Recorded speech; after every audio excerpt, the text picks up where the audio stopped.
Hey everyone! We are working to hit 1,000 subscribers and I need your help to get there. If you enjoy the content and it is your first time here, please hit that subscribe button right now as we proceed. What's up, baseball fanatics? Are you ready for this? Because what I'm about to tell you is going to completely change how you see the Toronto Blue Jays offseason strategy. While everyone's been focused on the big-name free agents and blockbuster trades, there's a sneaky, absolutely brilliant move brewing in the shadows that could give Toronto the ultimate competitive edge in 2026. And it involves none other than Mad Max Scherzer himself. Now I know what you're thinking. Max Scherzer? The 41-year-old future Hall of Famer who just wrapped up a somewhat shaky regular season with a 5.19 ERA? Yeah, that's exactly who we're talking about. But here's the thing, folks, this isn't just about adding another arm to the rotation.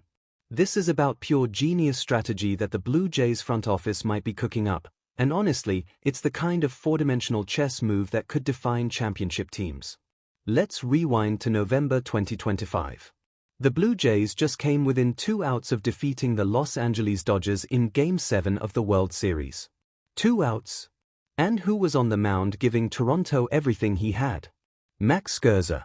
The man allowed just 1 run over 4.1 innings in the most pressure-packed game of his life.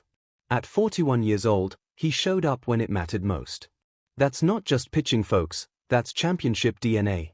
Fast forward to today, and according to MLB insider Jon Heyman, the Blue Jays still have some serious interest in bringing Mad Max back to Toronto. Now Ken Rosenthal from The Athletic reported that Scherzer told him in a phone conversation that he's healthy and ready to sign at any moment if the right teams call. But here's where it gets interesting. If the perfect opportunity doesn't materialize, Scherzer is totally content to wait until after opening day, or even midseason, for the right fit to emerge. Talk about patience. The man's playing the long game. So why would the Blue Jays want him back? On the surface, it seems like they've already got their rotation locked down. Dylan Cease just signed a massive 7-year, $210 million deal.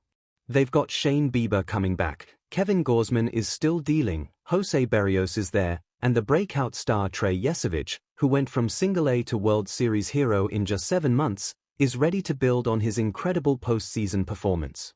Plus they added Cody Ponce on a 3-year deal. The rotation looks stacked, right? But here's where the genius comes in, and this is something that a lot of fans aren't talking about. This isn't just about adding depth or insurance, although that's definitely part of it. This is about bringing in one of the greatest pitchers of all time, a 3-time Cy Young Award winner, an 8-time All-Star, and a first-ballot Hall of Famer to be a player coach. Think about it. Max Scherzer as a hybrid role, someone who can still take the ball when needed but whose real value lies in mentoring the next generation of Blue Jays aces. Remember how Scherzer was constantly in Trey Yesavich's ear during the postseason? Yesavich himself talked about how important Max was to his development, along with the coaching staff and other veterans like Kevin Gausman. We saw it with our own eyes, Max pulling the young fireballer aside in the dugout, sharing insights that you simply cannot learn from a textbook or even from traditional coaching. This is knowledge earned through 17 seasons, over 3,000 career innings, 2 World Series rings, and battles against the best hitters in baseball history. You literally cannot buy this kind of expertise. The Reddit post from a few months ago nailed it perfectly. Give Scherzer a contract for 2026 and ask him to be a long-term pitching coach. The poster wrote, and I quote, "Guys with his pedigree and desire to pass it along do not grow on trees." And they are absolutely right. How many active players can say they've won 3 Cy Young Awards? How many have the competitive fire that Scherzer brings every single day? Clayton Kershaw, who retired after the 2025 World Series, said it best when he talked about Max still throwing 95 miles per hour at 41. Kershaw said, "He's still got a few years left in the tank if he wants it." Here's what makes this move so brilliant from a roster construction standpoint. The Blue Jays rotation, while improved, still has question marks. How many innings can Shane Bieber give them after Tommy John surgery? Will Trey Yesavich avoid the dreaded sophomore slump? Can Jose Berrios bounce back to form? What about Cody Ponce establishing himself at the big league level? Baseball is a marathon, not a sprint. Over 162 games, things happen. Arms get tired, injuries occur, and suddenly that depth you thought you had vanishes like smoke.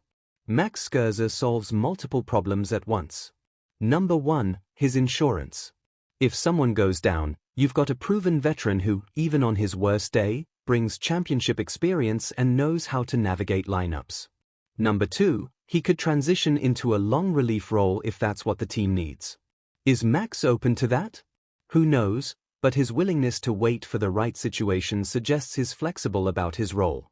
Number 3, and this is the big one, he's a walking, talking, pitching encyclopedia that can elevate everyone around him. Think about what Max could do for Dylan Cease, who's entering his first season in Toronto and will be expected to be their ace. Or Shane Bieber, who'll be motivated in his contract year but needs to prove he's fully healthy. Or Jose Berrios, who the Blue Jays might even consider trading according to recent reports. Having Scherzer in the clubhouse, in the bullpen, on the bench during games, provides something that no amount of statistical analysis or biomechanical coaching can replace: real-time wisdom from someone who's been there and dominated there. And here's the kicker: the Blue Jays don't even have a salary cap to worry about. This isn't the NFL or NBA where every dollar counts against a hard cap. If Scherzer wants something in the $10 million range, which is what Spotrac projected he might get, that's pocket change for a team that's already shown they're willing to spend big money on Dylan Cease and has been in on megastars like Juan Soto and Kyle Tucker. Even if he wants $15 million, which is what he got last year, you could make the argument that the intangible value he brings to the clubhouse and the development of younger pitchers is worth every penny. Let's talk about what happened this past season. Yes, Scherzer struggled with a 5.19 regular season ERA over 17 starts. Yes, he dealt with thumb inflammation that kept him out from late March until late June. Yes, back issues cropped up in early September. But when the lights were brightest, when everything was on the line, Mad Max delivered. His postseason ERA was 3.77. He gave the Blue Jays exactly what they needed in Game 7 of the World Series. That's the Max Scherzer the Blue Jays know and love. That's the competitor who never backs down. Now let's address the elephant in the room. The Blue Jays rotation is supposedly full. Cease, Bieber, Gausman, Berrios, and Yesevich. Where does Scherzer fit? Well, remember that Gausman and Bieber are both free agents after 2026. Berrios can opt out too. The future is never guaranteed. Plus, we just saw what happened in 2025 when the Jays had to rely on guys like Bowden Francis, who posted a 6.05 ERA in 14 starts, or Spencer Turnbull, or Jose Ureña. Depth evaporated faster than water in the desert. But beyond just the on-field strategy, think about the culture this creates. You're telling young players that this organization values excellence, that this organization brings in the absolute best to help develop them, that this organization is serious about winning a championship. When a first-ballot Hall of Famer who could easily retire chooses to come back and mentor the next generation, that sends a powerful message. It says we're all in. It says we're building something special. It says we care about more than just wins and losses, we care about building a legacy. Other teams are circling too. The Baltimore Orioles need rotation help after trading Grayson Rodriguez. The San Diego Padres could use veteran leadership.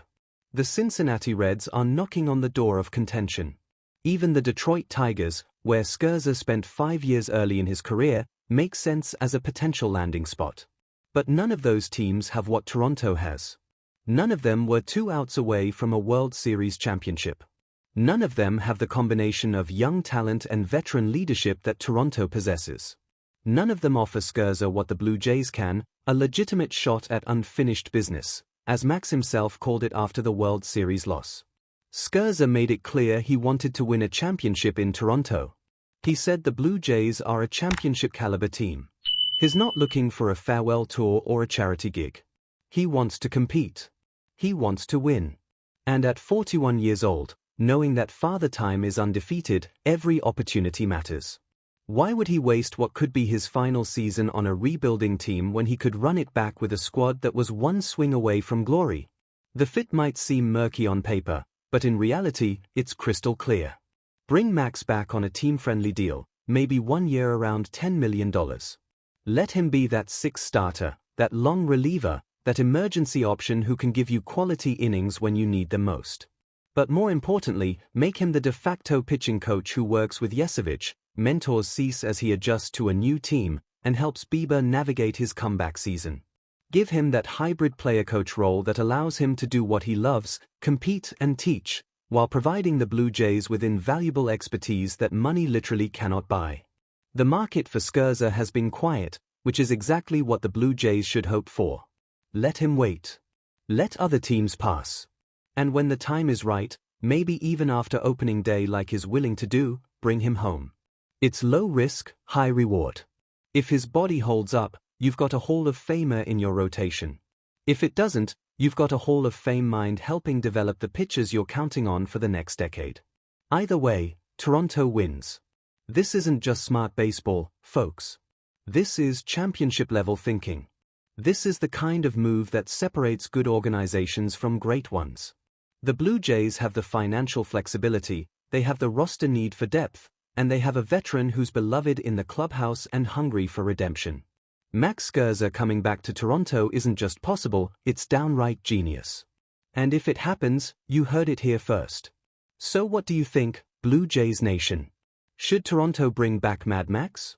Is this the secret weapon that puts them over the top in 2026? Drop your thoughts in the comments below. And hey, if you're loving this deep dive into Blue Jays strategy, do me a huge favor, smash that like button, subscribe to the channel if you haven't already, and hit that notification bell so you never miss our latest baseball breakdowns. We're covering all the hot stove action, all the roster moves, and all the inside baseball that matters most. This is going to be one wild off-season, and you don't want to miss a single update. Let's go Blue Jays!